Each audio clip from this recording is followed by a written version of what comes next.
Now, is everybody ready for the speedrun? We're going to play 1 or 2 games. We're going to play 5 minutes a game. We're almost up to 1,500. This is where things get interesting. Let's get on with it, ladies and gentlemen.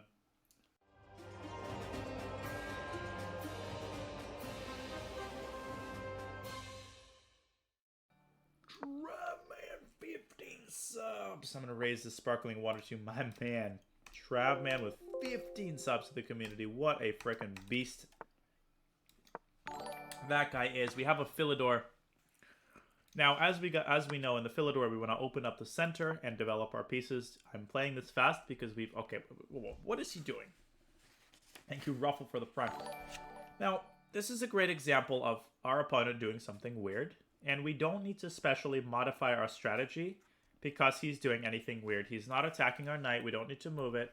Where should we develop this bishop? Now, e5 would be a little bit too much. We would just give up the pawn. So in this case, we haven't even barely begun our development. Let's develop our pieces to active squares. There's just nothing that we need to do differently because he's put a bishop on f6. So let's just develop all of our pieces. Let's put the bishop on e3 to lend further support to this knight on d4. Now we've developed all of our pieces.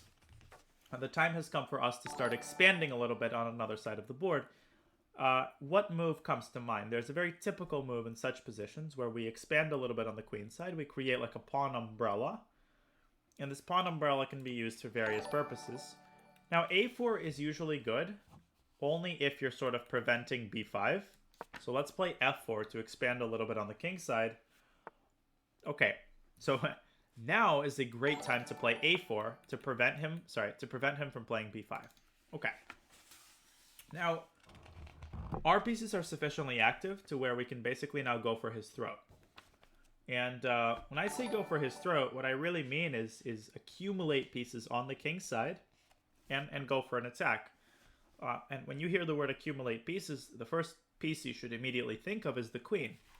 Some people are probably thinking about queen f3, but that's not the most active square for the queen. Always look for the most active squares for each one of your pieces. What is the most active square for the queen?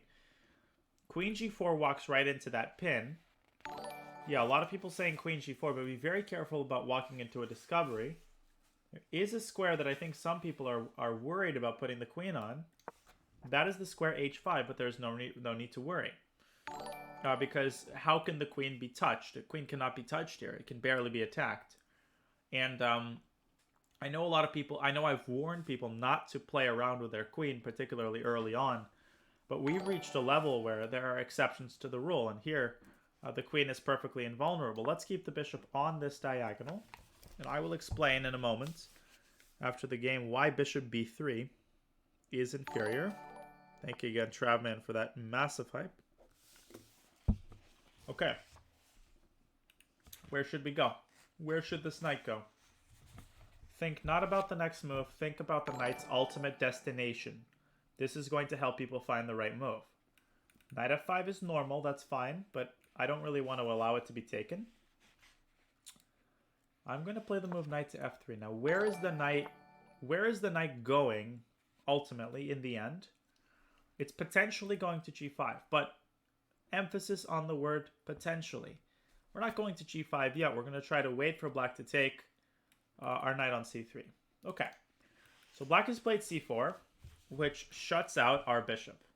Why is c4 a thing? Because of the knight on b6. Should we take the knight on b6? No, because we don't want to give away this beautiful bishop which is holding everything together. So let us play a5. That's why we played a4, so to be able to chase the knight away so that the bishop can rejoin the game when the bishop takes c4. And then we're going to be up a pawn, and all of our pieces are going to be in the game. We're going to be in great shape.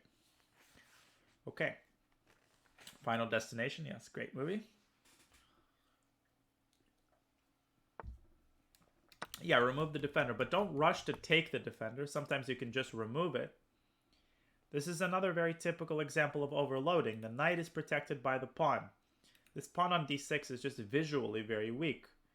How can this pawn on d6 be distracted? Rook d1 is absolutely a good move.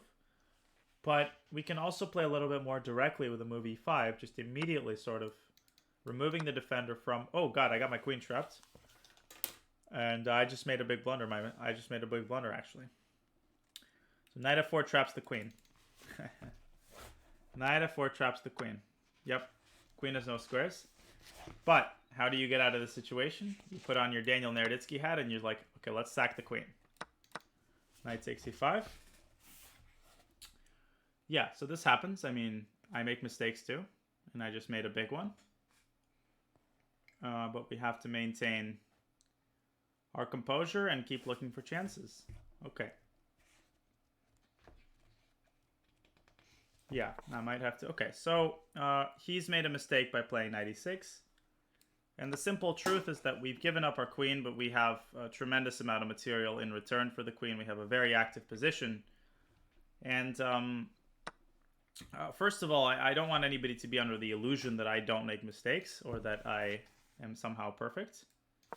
So in what form is our compensation for the queen? First of all, let's be realistic. We have a rook and a piece for the queen. That's already basically equivalent. Second of all, I'll look at all of our pieces. They are perfectly centrally placed. And now we can already win the queen back with what move?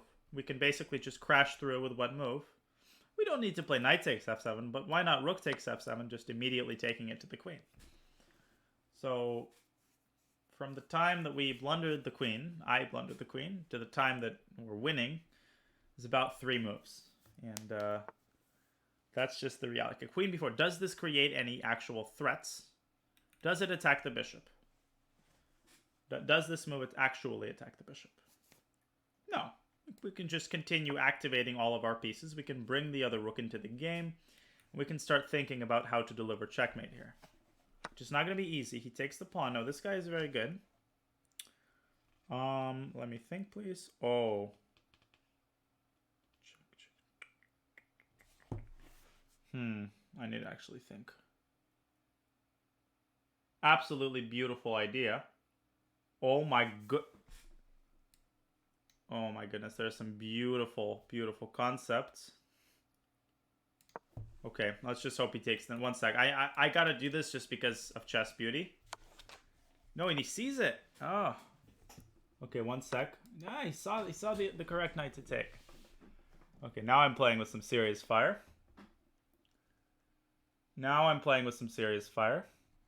But his king is in huge trouble here, obviously. We're going to create the possibility for a discovered check. Okay. Check. And we are in great shape. He's got to take the knight and give up his queen. He doesn't. What do we do? What does white do in this position? Rook f8. And it's mate. So we're good. We have enough pieces to deliver checkmate with. And this guy was good. I mean, this guy was... I actually came up with a really nice tactical idea instead of this. I'll show you guys. Okay, so that was close. And first of all, these kinds of sudden things I also tend to miss. So what did I miss here? I grabbed the knight immediately because I thought this won a piece, but I didn't calculate deeply enough. The move f takes e5 would have been completely winning because we didn't even need the extra knight. I mean, our position is just completely overwhelming. But let's see the end of the game. I know people are excited. So this move knight d6. I saw a really, really beautiful mate if he played queen takes e5, which I expected from him. Let's find this mate together. What do you guys think is the first move of the combination? There is really only one possible check. If you can notice the pin. Check. King can't take the rook because of the rook. Knight can't take because bishop is pinning the king. Okay, let's continue.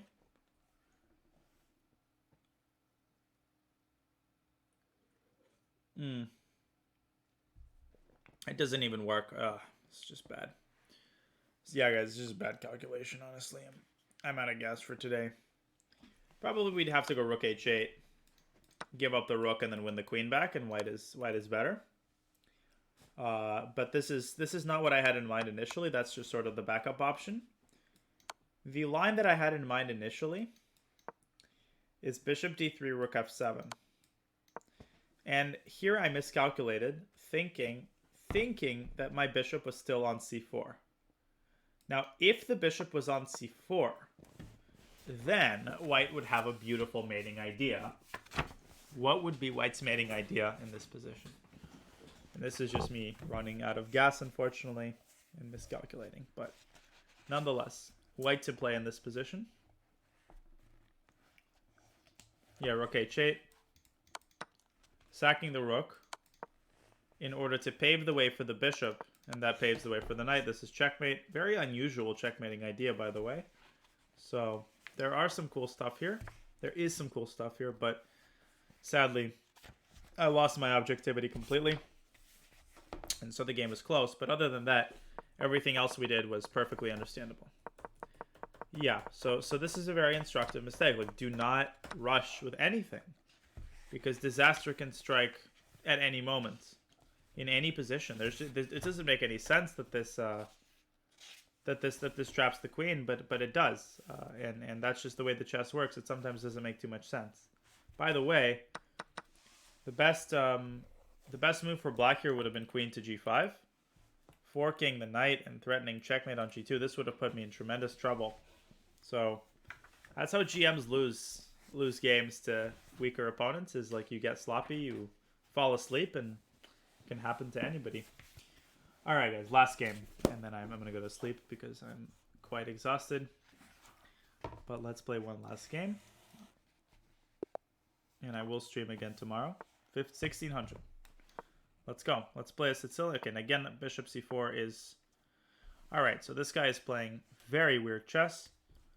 b3, he's wasting time trying to fianchetto his bishop, which doesn't make too much sense. Let's just develop our knights. And then you guys know the drill. In such positions, the best thing to do is to play e6 and prepare the move d5. And he's already lost a bishop because his bishop, well, his bishop is only one square, but that square is going to result in the loss of a bishop and the loss of the game. This is a tactical pattern that I think most of you probably are aware of. Well, the fianchetto doesn't make sense because it's just weird to develop bishops in this way. Also, there is the chess principle, knights before bishops, and he's kind of violating that. Now we're going to force him to develop his knight, and what do we do with this knight? What do we do with this? Yeah, d4. Yeah, exactly. Winning the knight.